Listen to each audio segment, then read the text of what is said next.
So let me see if I got this right, Paris. 19 product lines that have done over $4 billion in revenue in the last decade globally.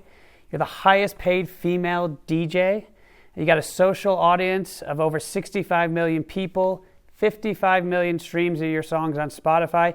And if I'm reading this right, your TikTok hashtag, that's hot, has gotten over 5 billion views. In the last 90 days, your potential daily PR reach has been between 1 and 3 billion people globally. And you've been mentioned 425,000 times online during this time. Your documentary, not only 70 million views of the trailer, but over 20 million views in the first 30 days. Gosh, this list goes on and on here, but I'm almost done, I promise everyone. And then coming out of your film, 175,000 people have signed your change.org petition, and you've had 100 million views of the hashtags Breaking Code Silence and I See You Survivor that have come out of the movie. Gosh, is there anything I missed, or did I get it all? You missed a little bit, but I did a pretty good job. Well, I have to say, Paris, I'm very excited to do this. Obviously, I've gotten the pleasure, given our private lives, to be your partner for the last year. And obviously, my day job is running a venture capital firm called M13, where we launch companies and invest in the most innovative ones. But I can honestly say I've learned a ton from you around brand building, around innovation, and how to be 2 steps ahead. So I'm excited to unpack this and let the rest of the people understand what I've understood. So Paris, let's just start with, why'd you do this documentary? I feel the world just has so many misconceptions about me, and I wanted to show them who I truly am, the businesswoman I am, the empire I've built. And then it just got very personal, and I said a lot of things that I have never discussed before publicly. And so I think let's keep going with that for a second. So obviously you have a lot of words that describe you: businesswoman, DJ, musician, artist. I think I probably can speak for everyone where we didn't think we'd use the word activist to add to you. But it's clear that, you know, your original intention with the documentary was to drive awareness around the troubled teen industry and the abuses that obviously happened to you, but also millions of people over a very long period of time. I think it's safe to say you've now created a movement coming out of this movie, right? Recently, you went to Provo. You had a few hundred people show up who literally drove from around the country to gather with you, tell their stories, march past the school. You just launched a new single, I Blame You, and I saw all your proceeds are going back to Breaking Code Silence. You know, why is this movement important to you? Going through what I went through is one of the most traumatic experiences I've ever went through in my life, and it's something that has affected me until this day. And to know that there is hundreds of thousands of children going through the same thing right now, I just can't sleep at night knowing that. So I want to use my platform and my voice to be a voice for them and to raise awareness and change this entire industry. And to do that, my understanding is you've hired an impact producer. You're working with Senator Sarah Gessler from Oregon on legislation.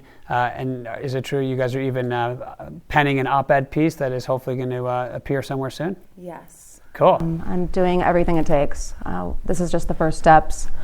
We went to Provo. Hundreds of survivors came to meet me. It was one of the most empowering days of my life, just to be out there and just to be strong and expose them.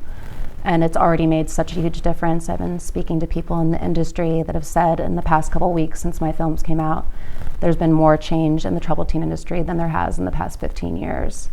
Cool. So just, this is just the beginning, and I know this is going to help save a lot of children. Cool.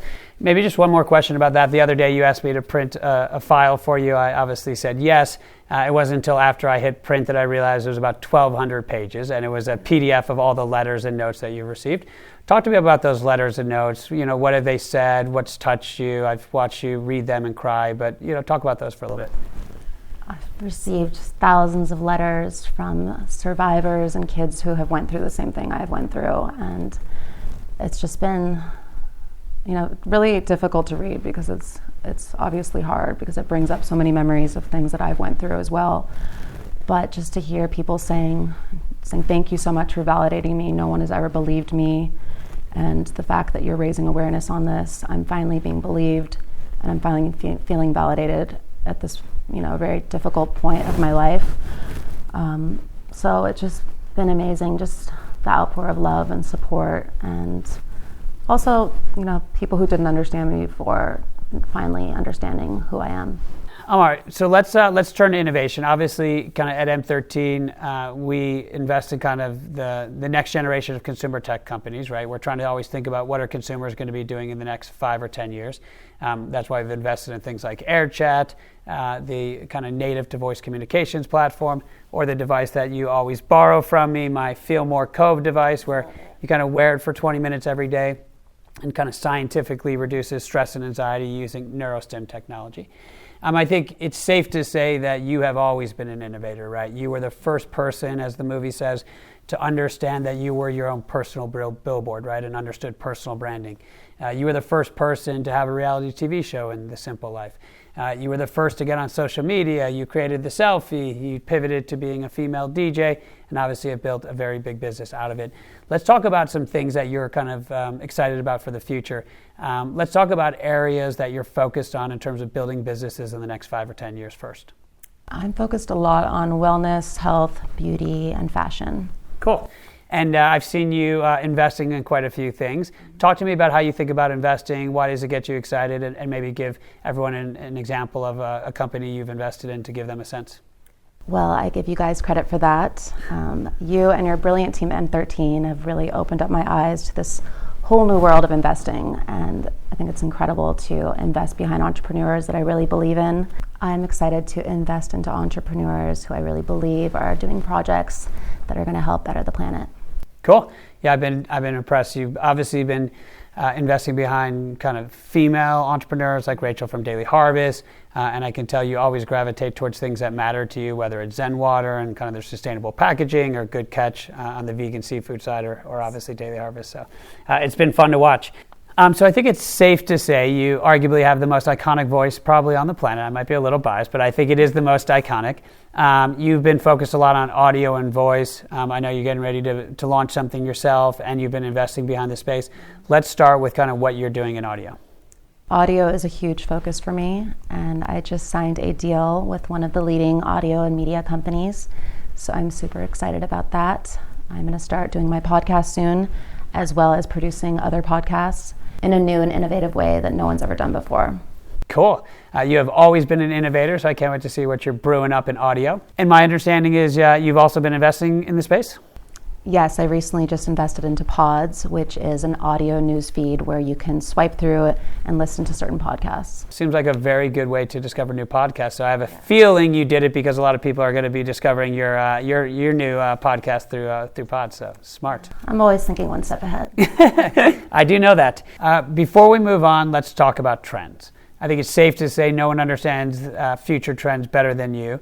What's a trend that everyone in the audience should be focused on? Live shopping.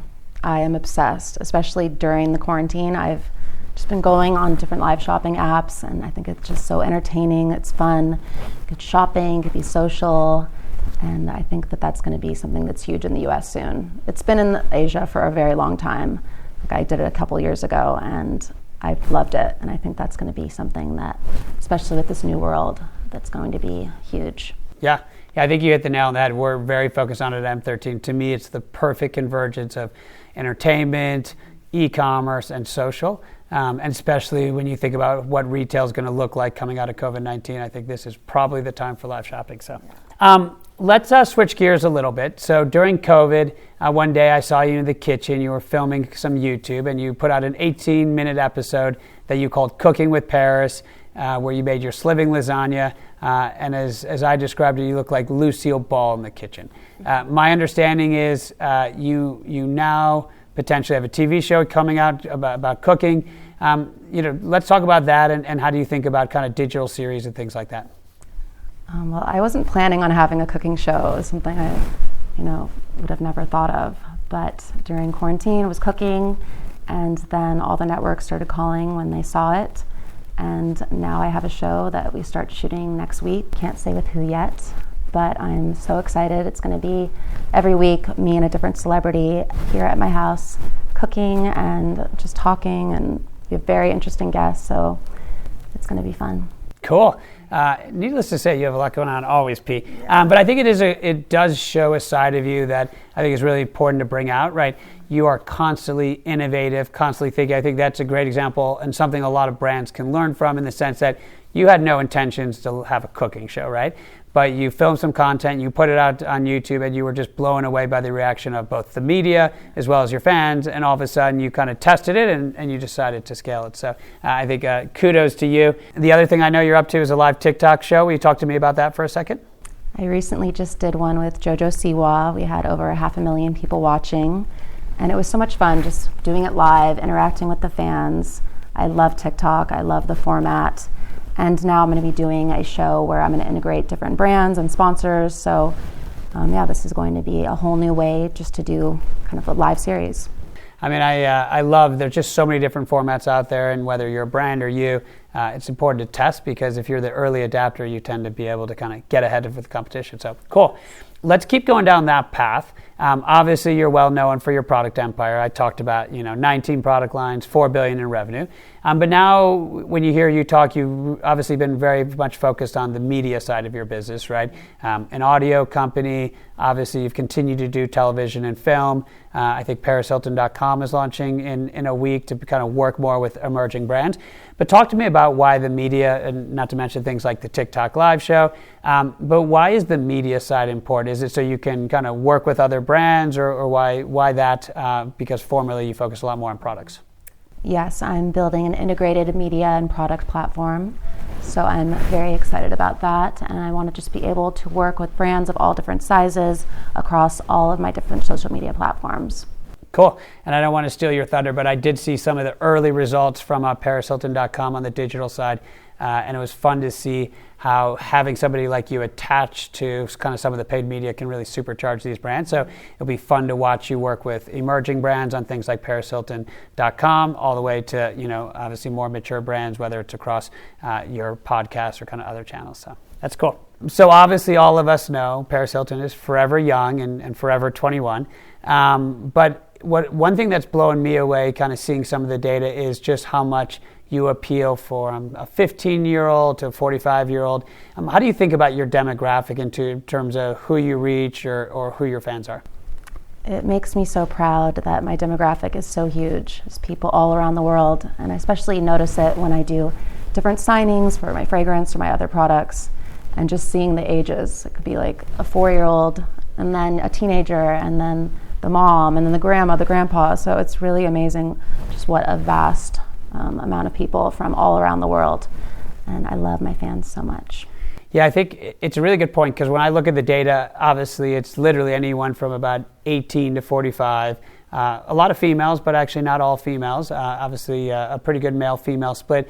But it's interesting because all these people have grown up with you in a different way, right? So you have 40 to 45-year-olds who still talk about the simple life and dress up as Halloween for it. Then I talked to my brother's girlfriend, and she grew up singing, Stars Are Blind, and that's what got her through high school, or things like that. And so I think it's really interesting you've been able to build up such a big demographic, and obviously truly global, because you've had so many touch points kind of throughout your career. So cool. So I promise only one or two more questions, then we'll let you go, P. It's okay. I'm having fun with you. So you recently hired a very talented group out of LA called Outset to do some brand work for you. They're both thinking about the brand architecture, the brand ethos, and also the brand look and feel. Talk to me about kind of why you did that. Well, they are brilliant, and I am so proud to be working with them. And I think it's important, especially being a personal brand, to always evolve. So what you saw in the past 5 years is going to be different the next 5 years. And I've changed, I've grown up, I'm a different person now, so I really want my brand to reflect that new person I am. I think a lot of the words that I've seen on social media around your documentary, things that I used before: powerful, businesswoman, inspiring, authentic, genuine. Is it safe to say we're going to see a lot more of those words for the brand for the next 5 or 10 years? Definitely. Last question. Obviously, there's a lot of tremendous brands and companies in this room. Why should they want to work with Paris Hilton? Because there is no one that works harder. I am dedicated, I'm passionate. I have a huge fan base all across the entire globe. My success speaks for itself. I've been in this industry for over 20 years, and this is just the beginning. Yeah, and not to mention now with your new media company, there's a lot of different ways for you to partner with brands. So. Oh yeah, it's like a whole new superpower, and I'm just so excited for the future. The possibilities are endless. I have so many projects coming out that are so exciting, and Thank you. I had so much fun doing this interview with you. Cool. This is the first time we've ever done this. Hopefully not the last.